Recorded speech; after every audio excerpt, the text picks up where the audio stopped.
Yahweh nalela nalela nalela mingyo lelo pangusi pinzoli nanga.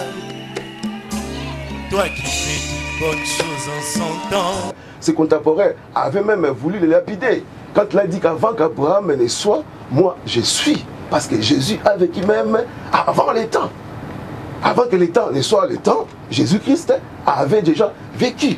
Et il a fait des choses très puissantes. Si nous croyons réellement que Jésus-Christ est Seigneur, si nous croyons que réellement Jésus-Christ est puissant, si nous croyons que réellement Jésus-Christ agit jusqu'à ce jour, partout où nous sommes, même dans notre entreprise, partout où nous marchons, nous allons marquer la différence. Parce que nous servons un Jésus qui marque la différence. Shalom, bien-aimés dans le Seigneur. Je vous salue tous au nom de notre Seigneur et Sauveur Jésus-Christ. Et je tiens notamment à rendre grâce à Dieu pour cette opportunité providentielle qui nous accorde encore pour pouvoir passer ces moments glorieux et intenses. Que Dieu bénisse sa parole que nous aurons à écouter en ces moments. Voilà, c'est avant midi, j'aimerais partager un thème important avec vous. C'est sur Jésus est plus que les autres prophètes. Voilà, j'aimerais que nous puissions prendre nos Bibles dans le livre de Matthieu, chapitre 16, à partir du 13e verset. Et nous allons descendre jusqu'à ce que nous allons nous arrêter. Matthieu, chapitre 16, le verset 13. La Bible dit, Jésus étant arrivé dans le territoire de Césarée de Philippe, demanda à ses disciples, qui suis-je au dire des hommes, moi le Fils de l'homme? Ils répondirent, les uns disent que tu es Jean-Baptiste, les autres Élie, les autres Jérémie ou l'un des prophètes. Et vous, leur dit-il, qui dites-vous que je suis? Simon-Pierre répondit, tu es le Christ, le Fils du Dieu vivant. Le verset 17, Jésus reprenant la parole lui dit, tu es heureux, Simon, fils de Jonas, car ce ne sont pas la chair et le sang qui t'ont révélé cela, mais mon Père qui est dans le ciel. Gloire soit rendue à Dieu pour la lecture de sa parole. Voilà, comme nous le savons, en guise de rappel, Jésus-Christ, lors de son ministère, lors de son parcours terrestre, faisait trois choses. Premièrement, il prêchait la parole. Deuxièmement, il enseignait la parole. Et troisièmement, il guérissait les malades. La Bible nous apprend qu'il partait de lieu en lieu, faisant du bien. Voilà la mission que le Père avait conférée à Jésus-Christ pour pouvoir accomplir sur la terre de vivants. Et Jésus-Christ n'était pas seul, il était avec les 12 disciples qui ultérieurement vont devenir des apôtres. La différence existante entre un disciple et un apôtre, c'est qu'un disciple, c'est quelqu'un qui apprend les enseignements de son maître. Mais par contre, un apôtre, en grec, c'est apostolos, un envoyé. Quelqu'un qui a appris la maturité, qui a grandi, qui à son tour aussi est envoyé pour pouvoir enseigner les autres. Mais dans les contextes bien précis, parce qu'un texte hors du contexte est un prétexte, ils n'étaient pas encore les apôtres, ils étaient des disciples. Ce qui fait qu'ils suivaient Jésus-Christ partout pour être enseignés. Et en même temps, le Seigneur faisait des travaux glorieux avec eux. Ils arrivent quelque part dans le territoire de Césarée de Philippe. Le territoire de Césarée de Philippe, c'est un endroit géographique. Jésus-Christ va poser la question aux disciples, justement parce qu'il avait besoin de pouvoir révéler son identité. Jésus-Christ leur posa la question, qu'est-ce que les gens disent à mon propos? Autrement dit, qu'est-ce que les gens pensent de moi? Ils rétorquèrent en disant que les uns disent que tu es Jean-Baptiste, les autres disent que tu es Jérémie, les autres disent que tu es Élie, et les autres disent que tu es le prophète d'autrefois. J'aimerais tout simplement vous dire que Jésus-Christ est plus que ces prophètes-là. Jésus-Christ est plus que Élie, Jésus-Christ est plus que Jérémie, Jésus-Christ est plus que Jean-Baptiste. Jésus-Christ est Dieu. Il ne peut jamais être comparé avec ces gens parce que la divinité habitait en lui. Les choses que Christ faisait étaient tellement puissantes, les choses que Christ faisait étaient tellement glorieuses qu'aucun de ses contemporains ne pouvait le faire. Telle a été la réaction des différents disciples. Et Jésus-Christ va maintenant leur dire, Et vous, à votre tour, qu'est-ce que vous pensez de moi? Certes, les disciples marchaient avec Jésus, ils mangeaient avec lui, ils buvaient avec lui, ils faisaient tout avec lui. Mais Jésus-Christ avait voulu néanmoins comprendre si ces gens comprenaient son identité. Jésus-Christ était 100% homme, 100% Dieu. Il faisait des choses glorieuses avec le mandat que Christ, le Dieu Tout-Puissant, lui avait conféré. Et Pierre, ayant saisi par la révélation de Dieu, il va répondre en disant que tu es le Christ. Pour pouvoir avoir la révélation de Jésus-Christ, il faut néanmoins avoir la connexion permanente avec Dieu lui-même. Parce que les choses de Dieu ne sont pas charnelles, les choses de Dieu sont spirituelles, les choses de Dieu sont d'en haut. La révélation n'est pas de ce monde. La révélation est une dimension surnaturelle que les gens charnels ne peuvent jamais appréhender. Pour pouvoir appréhender ce genre de choses, il faut que l'Esprit de Dieu souffle en vous. La raison pour laquelle Jésus-Christ dira à Pierre, tu es heureux, Simon, fils de Jonas, car ce n'est pas la chair et les sang qui t'ont révélé cela. Parce que Simon avait reçu la révélation en disant que Jésus-Christ, Jésus était le Christ. Au départ, Jésus ne s'appelait pas Jésus-Christ. Il s'appelait Jésus tout court. Jésus signifie sauveur. En hébreu, Yoshua. Christ, pourquoi? Parce qu'il faisait tellement de choses puissantes. Il guérissait les malades. Il purifiait les lépreux. Il ressuscitait les morts. Que l'onction de Dieu qui l'entourait a fait des choses tellement glorieuses que Pierre a reçu la révélation disant que tu es le Christ. Christ, en grec, c'est Christos. Christos signifie onction. Donc, Christ signifie oint. Loin de Dieu. L'onction est son oint. L'onction, c'est une capacité surnaturelle que Dieu accorde à quelqu'un pour pouvoir accomplir une tâche spécifique. Beaucoup de gens ont une conception erronée de l'onction. Pour eux, l'onction, c'est quand les gens tombent à l'église. Certes, ça peut être une manifestation de l'onction, mais l'onction véritable, l'onction initiale, ce n'est pas celle-là. L'onction, c'est une capacité que le Seigneur accorde à toute personne. La raison pour laquelle dans l'Ancien Testament, quand on devait introniser un roi, on devait loindre l'huile fraîche pour pouvoir assumer la tâche spéciale. Bien-aimés dans le Seigneur, chrétiens que nous sommes, par rapport à notre vie courante, par rapport à notre vie quotidienne, par rapport à notre marche avec le Seigneur, nous avons besoin de Jésus. Parce que Jésus-Christ représente même l'onction de Dieu dans notre vie. Et nous savons très bien que l'onction marque la différence. Partout où vous êtes, quoi que vous fassiez, si vous n'avez pas l'onction de Dieu dans votre vie, vous serez nul. Vous ne pouvez pas atteindre un niveau élevé des choses dans une autre dimension que l'on pense. Surtout le monde dans lequel nous vivons est dépravé, il est pervers, ce qui fait que l'ennemi est en train d'agir sous plusieurs dimensions. Quand vous manquez Jésus dans votre vie, quand vous manquez l'onction dans votre vie, tout ce que vous ferez, ça ne pourra jamais aboutir parce qu'il y a un système qui dirige ce monde. Il y a des puissances occultes qui dirigent ce monde. Mais nous savons que nous avons reçu cet esprit supérieur. Christ en nous, l'espérance et de la gloire. Autrement dit, l'onction de Dieu qui habite dans nos vies feront de sorte que tout ce que nous allons entreprendre avec le Seigneur puisse réussir, puisse aller de l'avant. Parce que nous sommes des Christophores. Christophores, littéralement parlant, c'est que nous sommes des porteurs de Christ. Nous sommes les porteurs de Jésus-Christ en nous. Jésus-Christ habite en nous. C'est Jésus-Christ qui nous montre les chemins. C'est Jésus-Christ qui nous fait marcher. Et c'est lui qui nous montre la voie. Que Dieu soit béni du fait que nous l'avons connu dans nos vies.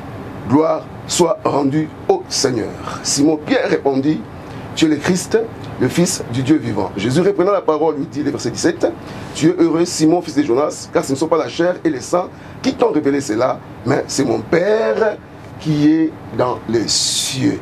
Simon a reçu la révélation. Raison pour laquelle, quand vous regardez le verset 18, vous allez vous rendre compte que les noms même de Simon avaient changé. Après que Simon ait reçu la révélation, son nom avait changé. Simon signifie roseau, quelque chose qui est ballotté par n'importe quel vent. Mais quand il a reçu la révélation, on lui a donné directement les noms de Pierre. Pierre, c'est quelque chose de solide, qui est solidifié. C'est très important aussi de pouvoir savoir les jets, les noms que nous portons, a une forte influence par rapport à notre vie spirituelle, par rapport à notre vie physique. Même quand nous donnons naissance à nos enfants, ne donnons pas n'importe quel nom à nos enfants, veuillons vraiment donner des noms auxquels nous savons des significations. Vous voyez par exemple Jacob dans la Bible, autrefois il s'appelait Jacob, mais quand il a combattu avec l'ange, on l'a plus appelé Jacob, Jacob qui signifiait usurpateur, on l'a appelé Israël, soldat de Dieu, parce qu'il avait combattu avec Dieu et il l'avait vaincu. Donc c'est très important de pouvoir connaître que Jésus-Christ marche avec nous. Et Jésus-Christ n'est pas n'importe qui. Au moment où je parle, Élie n'existe plus. Élie est passé, certes, il était un grand prophète en Israël, il a fait des choses glorieuses, mais il est passé. Jean-Baptiste, qui fit aussi le précurseur de Jésus-Christ de Nazareth, un homme qui a fait des choses glorieuses, c'est lui d'ailleurs qui a baptisé Jésus-Christ de Nazareth. Au moment où je vous parle, Jean-Baptiste n'est plus. Jérémie, le prophète de l'Ancien Testament d'autrefois, qui prophétisait avec précision, au moment où je vous parle, n'est plus. Mais nous continuons à parler de Jésus-Christ parce que Jésus-Christ est Dieu. La Bible dit qu'il est le même hier, aujourd'hui et éternellement. Il n'y a pas d'autre nom qui est au-dessus du nom de Jésus-Christ. Le nom de Jésus-Christ vaut mieux que tous les noms. Quand vous marchez avec le Seigneur, surtout dans sa présence, quand vous avez une intimité intense avec lui, à chaque fois que vous invoquez son nom, des choses se passent. Les sorciers, les démons, les féticheurs, les occultistes de ce monde n'ont pas peur de notre nom si ce n'est le nom de Jésus-Christ. Alors pour que le nom de Jésus-Christ puisse avoir de l'impact dans la vie de tout croyant nécessairement doit avoir cette intimité avec Jésus. Il faut que Jésus-Christ puisse vous connaître et que vous aussi, vous puissiez les connaître. Souvenez-vous de l'histoire des enfants de Séva, ces enfants qui ont utilisé le nom de Jésus-Christ autrement. Parce que l'apôtre Paul utilisait le nom de Jésus-Christ parce qu'il les connaissait. Ils avaient ces liens d'intimité intenses. À chaque fois que l'apôtre Pierre invoquait les noms de Jésus, des grandes choses se faisaient. Les démons étaient guéris, sauvés. Les malades étaient guéris. Et l'apôtre Paul faisait des grandes choses. Et quand les 7 fils de Séva ont réellement vu aussi quelqu'un qui était démonisé, ont invoqué le nom de Jésus-Christ. Les démons ont rétorqué en disant: l'apôtre Paul, nous les connaissons. Parce qu'ils avaient invoqué le nom de Jésus de l'apôtre Paul. Mais vous, qui êtes-vous? Ces gens avaient fui, tout nus, parce qu'il n'y avait pas de lien. Chrétiens, il est temps que nous puissions réaliser que nous ne servons pas un homme, que nous ne marchons pas avec un homme, mais nous servons Jésus-Christ, le Dieu puissant. Jésus-Christ, le Dieu merveilleux. Jésus-Christ était depuis l'éternité. Quand Dieu crée le monde, Jésus-Christ était là. C'est de là où on parle de la Trinité. Au commencement, Dieu créa. Genèse chapitre 1, le verset 1. Dieu là, en hébreu, c'est Elohim. C'est la pluralité des dieux. Quand Dieu crée le monde, Jésus-Christ était là. Le Saint-Esprit aussi était là. Dans l'Ancien Testament, on voit Jésus-Christ se manifester sous plusieurs façons. Mais dans le Nouveau Testament, il s'est manifesté corporellement. Raison pour laquelle ses contemporains avaient même voulu le lapider. Quand il a dit qu'avant qu'Abraham ne soit, moi je suis. Parce que Jésus a vécu même avant les temps. Avant que les temps ne soient le temps, Jésus-Christ avait déjà vécu. Et il a fait des choses très puissantes. Si nous croyons réellement que Jésus-Christ est Seigneur, si nous croyons que réellement Jésus-Christ est puissant, si nous croyons que réellement Jésus-Christ agit jusqu'à ce jour, partout où nous sommes, même dans notre entreprise, partout où nous marchons, nous allons marquer la différence. Parce que nous servons un Jésus qui marque la différence. Nous servons un Jésus puissant, même dans nos études. On n'a pas besoin d'aller consulter des féticheurs. On n'a pas besoin d'aller consulter des occultistes. On n'a pas besoin d'aller consulter des charlatans. Nous n'avons que besoin de consulter Jésus. Et quand Jésus donne, il ne donne pas avec des conditions. il y a beaucoup de réalités qui régissent ce monde. Il y a des gens qui consultent n'importe qui, n'importe quoi, permettez-moi les termes, pour pouvoir faire asseoir ce dont ils ont besoin. Mais nous autres, nous avons cru en Jésus, nous avons vu réellement la nuance dans notre vie. Si vous marchez avec Jésus de tout votre cœur, et surtout si sa crainte arrive à prendre un niveau élevé dans votre vie, quoi que vous fassiez, vous réussirez. Même si ça prend du temps, même si ça tarde, Jésus-Christ est fidèle. Il sait en quel temps pour pouvoir faire une démarcation dans votre vie. Il faut que les gens sachent que nous servons un Jésus puissant. Il faut que le monde sache que Jésus-Christ n'est pas le moindre. Il faut que le monde sache que Jésus-Christ est au-delà de la mêlée. Il faut que les gens de ce monde sachent que Jésus-Christ est Seigneur. Il faut que les gens de ce monde sachent que Jésus-Christ est Dieu. Si vous voulez que je puisse aller loin par rapport à Élie, parce que le contexte historique nous parle d'Élie. Quand vous souvenez dans le livre de Jacques, on nous apprend qu'Élie est un homme de la même nature que nous. Parce que je parle aussi de l'intimité, entre guillemets, avec Dieu. Lisez la Bible, vous allez vous rendre compte qu'Élie avait prié avec instance pour qu'il ne puisse pas pleuvoir en Israël, et il n'avait pas plu pendant 3 ans et demi. En fait, la prière qu'Élie avait faite demandait l'intimité avec Dieu. Ce n'était pas Dieu qui avait prononcé, ce n'est pas Dieu qui avait prophétisé, mais c'est Élie qui avait prophétisé. Pourquoi? Parce que tout simplement, Élie savait qu'il avait intimité avec Dieu. Et la Bible nous apprend qu'Élie était un homme de la même nature que nous. Mais j'aimerais tout simplement vous choquer ce matin en vous disant que nous autres, nous sommes plus qu'Élie. Pourquoi? Parce que dans l'Ancien Testament, le Saint-Esprit n'était pas permanent. Le Saint-Esprit était temporaire. Il venait pour accomplir une mission bien spécifique et il partait.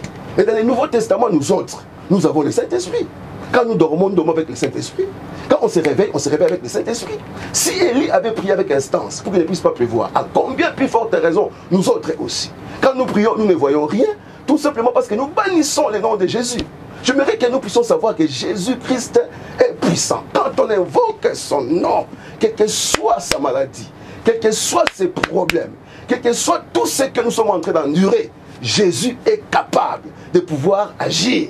Si et seulement si il a cette place-là dans votre vie. Parlons de Jean-Baptiste. Jean-Baptiste était le précurseur de Jésus-Christ. D'ailleurs, la Bible nous apprend de tous les enfants qui étaient nés des femmes, nul n'était comme Jean-Baptiste. Jean-Baptiste avait un ministère puissant. Jean-Baptiste n'était pas moindre non plus. D'ailleurs, c'est lui qui avait baptisé Jésus-Christ. Mais Jean-Baptiste, autour de Jésus, il a reconnu que Jésus-Christ était supérieur à lui. Et Jean-Baptiste a rétorqué en disant que je ne suis pas digne de pouvoir délier la courroie de tes sandales. Mais Christ disant, avec beaucoup d'humilité, il faut que la justice de Dieu soit accomplie. Il faut que la loi puisse être accomplie. Donc tu es censé pouvoir me baptiser. Jean-Baptiste avait baptisé Jésus-Christ avec beaucoup de regrets. Et voilà, ses contemporains comparent Jésus-Christ avec Jean-Baptiste. Jésus-Christ n'est pas comme ces gens-là, mais Jésus-Christ est plus que Jean-Baptiste. Jésus-Christ a prophétisé plus que Jérémie. Certes, Jérémie pouvait prophétiser, mais Jésus-Christ pouvait prophétiser plus que Jérémie. Pourquoi? Parce qu'il était Dieu. C'est lui qui avait créé toutes les choses. Et c'est lui qui était même l'auteur de la création. Bien-aimés, il est temps pour nous chrétiens que nous sachions que nous ne marchons pas avec n'importe qui. Que nous marchons avec le maître de l'univers. Que nous marchons avec le Seigneur des Seigneurs, qui a même défié la mort. Si Jésus-Christ a défié la mort, il peut même défier la mort dans ta vie. Si Jésus-Christ a fait des choses glorieuses sur cette terre de vivant, il peut encore faire des choses glorieuses dans ta vie. Il est le même hier, aujourd'hui et éternellement. Je t'encourage, au nom de Jésus-Christ, de pouvoir avoir la considération de ce nom que nous portons dans nos vies. Je veux que nous puissions avoir la considération parce que Jésus nous considère. Pour nous prouver que Jésus-Christ nous considère, la Bible nous apprend qu'il avait laissé les ciels, qu'il avait laissé les trônes, sa place initiale. Il a accepté l'agonie, il a accepté l'ignominie, il a tout accepté tout simplement pour mourir pour nous, des chrétiens. Beaucoup de gens ne réalisent pas les noms que nous portons. Un chrétien, ce n'est pas n'importe qui. Un chrétien, c'est quelqu'un qui porte le nom de Christ. Quand Jésus-Christ est mort, quand il est parti, parce qu'à l'époque, il n'y avait pas de chrétiens. Il n'y avait que des juifs libérés qui vérifiaient les Écritures, qui suivaient réellement que si la parole de Dieu était autopistos, c'est-à-dire elle se croyait en lui-même. Quand ils ont vu les disciples manifester le caractère de Jésus-Christ dans leur vie, ils se sont dit non, ces gens ici se comportent comme les Christ qu'on avait crucifiés. Appelons-les les chrétiens. Donc un chrétien, c'est quelqu'un qui marche dans la droiture. Parce qu'il porte le nom de Christ. C'est quelqu'un qui marche dans la crainte de Dieu. Un chrétien n'est pas n'importe qui. Un chrétien n'est pas le moindre. Un chrétien, c'est quelqu'un de grand. Parce que Jésus-Christ t'a aimé. Il a donné sa vie en rançon pour que nous puissions être ce que nous sommes aujourd'hui. Même si tu n'as pas mangé, même si tu manques un abri, même si tu manques quoi que ce soit, mais je voudrais te dire que tu as de la valeur aux yeux de Dieu. Du fait que Christ t'a réveillé ce matin, c'est qu'il y a encore de l'espérance. Ne baisse pas les bras, continue, parce que Christ marche avec toi. Au temps favorable, c'est Christ est là, avec qui tu marches, fera des choses glorieuses dans ta vie. Et il t'élèvera au moment favorable. Christ est reconnaissant. S'il y a quelqu'un qui ne puisse être reconnaissant sur terre des vivants, c'est Christ. Les êtres humains sont ingrats. On oublie facilement. Mais Christ n'oublie jamais. Surtout quand nous marchons pour sa gloire. Surtout quand nous faisons des choses qui lui sont glorieuses. Un exemple typique, dans une famille, un papa qui a 5 enfants, je ne pense pas que le papa aura de l'affection, mêmement, envers tous les 5 enfants. Certes, il aimera ses enfants parce qu'ils sont nés de lui, mais le papa va beaucoup plus apporter l'affection vis-à-vis de l'enfant qui obéit, qui les respecte. Raison pour laquelle vous voyez des fois dans la famille, il y a des papas qui font des cadeaux surpris à leurs enfants, tout simplement parce que ces enfants, quelque part, d'après leurs parents, ils le méritent, c'est là. Ça revient au même. Nous sommes tous chrétiens, mais nous ne valons pas mêmement aux yeux de Dieu. Un chrétien de nom, par exemple, qui est chrétien, qui vient à l'église, mais qui porte juste le nom de Jésus-Christ, qui porte juste le nom d'un chrétien, qui ne marche pas dans la droiture, qui ne marche pas dans la véracité de la parole, celui-là, permettez-moi de vous le dire, ça peut être très choquant, mais ne verra jamais la gloire de Dieu. Mais celui qui fait la volonté de Dieu, celui qui marche dans la crainte de Dieu, celui qui suit réellement le Christ, le véritable, cet homme qui nous a sauvés, lui verra la gloire de Dieu, tout simplement pourquoi? Parce que son caractère correspond à la parole de Dieu. En descendant au verset 17, Jésus répondant à la parole lui dit: tu es heureux, Simon, fils de Jonas, car ce ne sont pas la chair et les sangs qui t'ont révélé cela, mais c'est mon Père qui est dans les cieux. Mais pourquoi seulement Pierre et non pas les autres? C'est tout simplement parce que Pierre avait cette connexion ultime avec Dieu le Père. Les autres n'avaient pas compris la révélation du nom de Christ, mais Pierre avait compris. Pourquoi? Parce que Pierre avait un attachement avec Dieu. Ce n'était pas un hasard. Toute personne qui a cette connexion permanente avec Dieu, qui a cette connexion ultime, cruciale avec Dieu, Dieu lui révèle toujours des choses par rapport à sa vie, par rapport à son avenir, même par rapport à sa nation. Raison pour laquelle Dieu pouvait dire à Abraham, il pouvait dire aux anges: cacherai-je à Abraham ce que je me réfère à Sodome et Gomorrhe? Dieu ne pouvait pas cacher la révélation à Abraham. Pourquoi? Parce qu'Abraham avait ses liens d'intimité avec le Seigneur. Ma prière ce matin est que nous puissions tisser les liens d'intimité avec le Christ.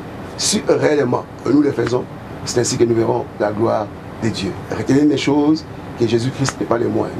Il n'est pas comme Jean-Baptiste, il n'est pas comme Élie, il n'est pas comme Jérémie, mais Jésus-Christ est le véritable Dieu. Il est le Christ. Laisse que cette parole puisse vous éclairer, laisse que cette parole puisse vous faire du bien, laisse que cette parole puisse élargir même l'attente de votre conception, afin que vous n'ayez plus la conception erronée du nom de Jésus. Et pour terminer, pour clore ce moment, ça m'avait choqué un jour d'entendre un frère pentecôtiste, né de nouveau, parlant en langue, disant que Jésus-Christ est tout simplement le Fils de Dieu. Ça s'arrête là. Non. Certes, il est le Fils de Dieu par rapport à la fonction qu'il a assumée à un moment donné. Mais Jésus-Christ est plus que le Fils de Dieu.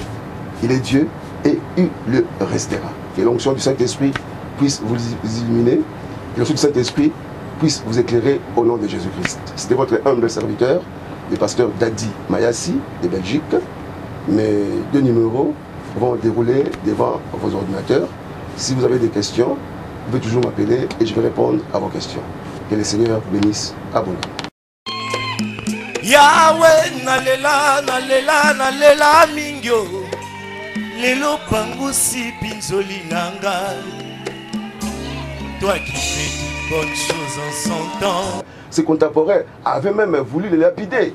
Quand il a dit qu'avant qu'Abraham ne soit, moi je suis. Parce que Jésus a vécu même avant les temps. Avant que les temps ne soient les temps, Jésus-Christ avait déjà vécu. Et il a fait des choses très puissantes. Si nous croyons réellement que Jésus-Christ est Seigneur, si nous croyons que réellement Jésus-Christ est puissant, si nous croyons que réellement Jésus-Christ agit jusqu'à ce jour, partout où nous sommes, même dans notre entreprise, partout où nous marchons, nous allons marquer la différence. Parce que nous servons un Jésus qui marque la différence.